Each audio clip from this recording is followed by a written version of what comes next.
All right, guys. So in this quick demonstration, we're going to show how you can pay invoices using a single payment or multiple payments, and how we can access those payments and look at them, remove them, etc. So I'm going to go ahead and log in. And I'm going to go for our demonstration, and I'm going to create a new invoice. And I'm going to create this under my company, and we're going to create a fictitious charge here, and we're going to call it warehouse labor. And we're going to make the quantity 10 and $10 a piece just for $100. So now we've got our invoice here, $18.94. Let's just sort that so we can see just that invoice. So here's our new invoice for $100. And we're going to go ahead and pay this like we normally would. Now, there's a couple differences here than how the system used to work before. Now we can actually come up here and we can control how much we want to apply to this invoice. Obviously, if we're paying the whole invoice, we're going to leave the amount at 100. But for example, we could partially pay the invoice here by only telling it to pay $50. And let's assume that the customer sent us a check for $50. And let's go ahead and apply that $50 to the invoice. So as you can see now, we've got a partially paid invoice. Now we've got $50 paid off the $100 original invoice, and we've got $50 left over. So let's look at this new tab that we have here, or this new command called payments. What this does is it lists out all the payments in the system, and you can sort by either payment ID or the client or the who entered it or by the date, etc. But anyway, they go in sequential order here. So let's go all the way to the bottom and see. Here's the payment that we just applied.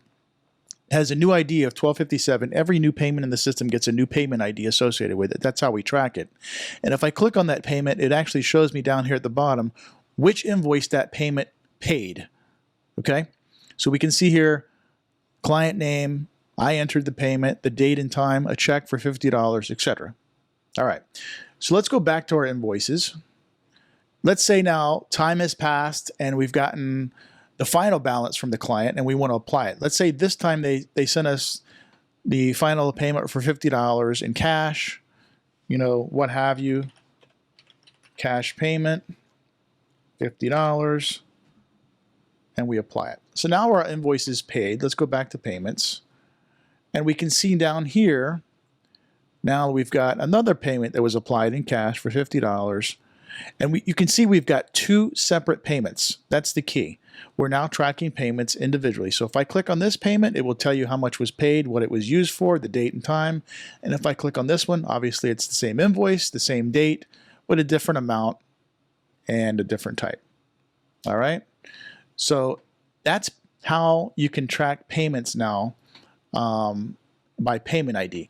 And if we actually go look at the invoice over here, you can see that the payment IDs used, we have a new column here called payment IDs. You can see the two payment IDs that were used to pay this invoice. Okay.